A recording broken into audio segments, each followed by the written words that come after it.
Hi hello ನಮಸ್ತೆ, welcome back to my YouTube channel. ಇವತ್ತಿನ recipe ಮುಂಗುರು ಬಳ್ಳಿ ಅಥವಾ ಮಂಗನ ಬಳ್ಳಿಯ ಚಟ್ನಿ. ಮುಂಗುರು ಬಳ್ಳಿ ಅಂತೂ ತುಂಬ ಆರೋಗ್ಯಕ್ಕಂತೂ ತುಂಬಾ ಒಳ್ಳೆಯದು.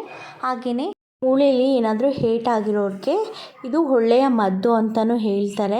ಹಾಗೆ ಮೂಳೆ ಕಟ್ಟಾಗಿರೋರು, ಉಳ್ಕಿರೋರು ಇದನ್ನು ಚೆನ್ನಾಗಿ ಸೇವಿಸ್ತಾ ಬಂದರೆ ಬೇಗನೆ ಸರಿ ಹೋಗುತ್ತೆ ಅಂತಲೂ ಹೇಳ್ತಾರೆ. ಅದರಿಂದ ತುಂಬಾ ಆರೋಗ್ಯಕರವಾದ ಮುಂಗರ ಬಳ್ಳಿ ಅಂತ ಕರಿತೀವಿ ನಾವು. ಇದನ್ನು ಇಲ್ಲಿ ಚೆನ್ನಾಗಿ ಬಿಡಿಸ್ಕೊತಾ ಇದ್ದಾರೆ. ಅದು ಒಬ್ಬೊಬ್ಬರಿಗೆ ಕೈ ಕಟ್ತಾ ಬರುತ್ತೆ. ನಿಮ್ಮ ಕೈ ಕಟ್ತಾ ಬರೋರು ಏನು ಮಾಡಬೇಕು ಅಂದರೆ ಸ್ವಲ್ಪ ಎಣ್ಣೆ ಏನಾದರೂ ಕೈಗೆ ಸವರ್ಕೊಂಡ್ಬಿಟ್ಟು ಆಮೇಲೆ ಬಿಡಿಸಿದ್ರೆ ಅದು ಕಡಿತಾ ಏನು ಬರಲ್ಲ. ಈ ರೆಸಿಪಿನ ನಾನು ಮಾಡ್ತಾಯಿಲ್ಲ, ನಮ್ಮ ಅಮ್ಮನೇ ಮಾಡ್ತಾ ಇರೋದು. ಹಾಗೆಯೇ ಇದ್ರ ಜೊತೆ ಒಂದೆಲ್ಗ ಸೊಪ್ಪನ್ನು ಹಾಕ್ತಾಯಿದ್ದಾರೆ. ಇದು ಅಷ್ಟೇ ಆರೋಗ್ಯಕ್ಕೆ ತುಂಬಾ ಒಳ್ಳೆಯದು. ಈ ಸೊಪ್ಪನ್ನು ಬೆಳಗ್ಗೆ ಟೈಮು ಚಿಕ್ಕ ಮಕ್ಕಳಿಗೆ ಕೊಡೋದ್ರಿಂದ ಅವ್ರ ಮೆಮೊರಿ ಪವರ್ ತುಂಬಾ ಚೆನ್ನಾಗಿರುತ್ತೆ. ಅದಕ್ಕೋಸ್ಕರ ಈ ಸೊಪ್ಪು ತುಂಬಾ ಒಳ್ಳೆಯದು. ಮತ್ತು ಎಲ್ಲ ಸೋಸಿ ಎತ್ತಿಟ್ಕೊಂಡ್ಮೇಲೆ ಇದನ್ನು ಚೆನ್ನಾಗಿ ವಾಶ್ ಮಾಡ್ಕೊತಾ ಇದ್ದಾರೆ. ವಾಶ್ ಮಾಡಾದಮೇಲೆ ಮುಂಗುರು ಬಳ್ಳಿ ಮತ್ತು ಹಾಗೆಯೇ ಒಂದೆಲ್ಗ ಸೊಪ್ಪನ್ನು ಚೆನ್ನಾಗಿ ಹುರ್ಕೊಳ್ಬೇಕು. ಅದು ಹಸಿ ವಾಸನೆ ಎಲ್ಲ ಹೋಗಬೇಕು. ಅದಕ್ಕೋಸ್ಕರ ಹುರಿತಾ ಇದ್ದೀವಿ. ಅದಕ್ಕೇನು ಆಯಿಲ್ ಏನು ಹಾಕ್ಕೊಂಡಿಲ್ಲ, ಹಾಗೆಯೇ ಹುರ್ಕೊತಾ ಇದ್ದೀವಿ. ಚೆನ್ನಾಗಿ ಹುರ್ಕೊಬೇಕು. ನೋಡಿ ಹೇಗಾಗಿದೆ ಅಂತ. ಇನ್ನೂ ಸ್ವಲ್ಪ ಹುರ್ಕೋಬೇಕು. ನೀರಿನಂಶ ಎಲ್ಲ ಹೋಗಬೇಕು. ಈ ಚಟ್ನಿ ಅಂತೂ ತುಂಬಾ ಟೇಸ್ಟಿಯಾಗಿರುತ್ತೆ.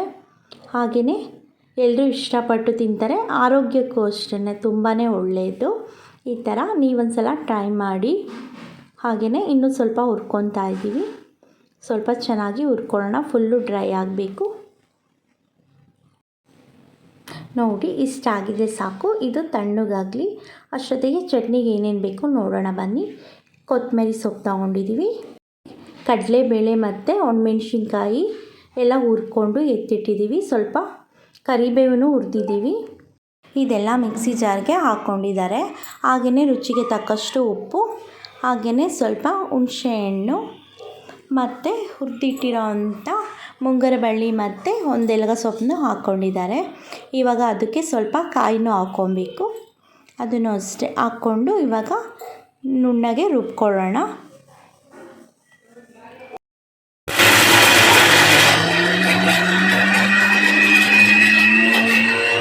ಈಗ ರುಚಿಯಾದ ಆರೋಗ್ಯಕರವಾದ ಮುಂಗುರು ಬಳ್ಳಿ ಚಟ್ನಿ ರೆಡಿಯಾಗಿದೆ. ಇದಂತೂ ರೊಟ್ಟಿ, ಚಪಾತಿ ಹಾಗೆಯೇ ಬಿಸಿ ಬಿಸಿ ಅನ್ನಕ್ಕಂತೂ ತುಂಬಾ ಚೆನ್ನಾಗಿರುತ್ತೆ. ಇನ್ನು ಯಾರೆಲ್ಲ ಈ ವಿಡಿಯೋ ನೋಡ್ತಾ ಇದ್ದೀರೋ ನಮ್ಮ ಚಾನಲ್ನ ಸಬ್ಸ್ಕ್ರೈಬ್ ಮಾಡಿ, ಲೈಕ್ ಮಾಡಿ. ಹಾಗೆಯೇ ಈ ಆರೋಗ್ಯಕರವಾದ ರೆಸಿಪಿನ ನೀವೊಂದು ಸಲ ಟ್ರೈ ಮಾಡಿ ಹೇಗೆ ಬಂತು ಅಂತ ನನಗೆ ಕಮೆಂಟ್ಸ್ ಮಾಡಿ. Thank you so much.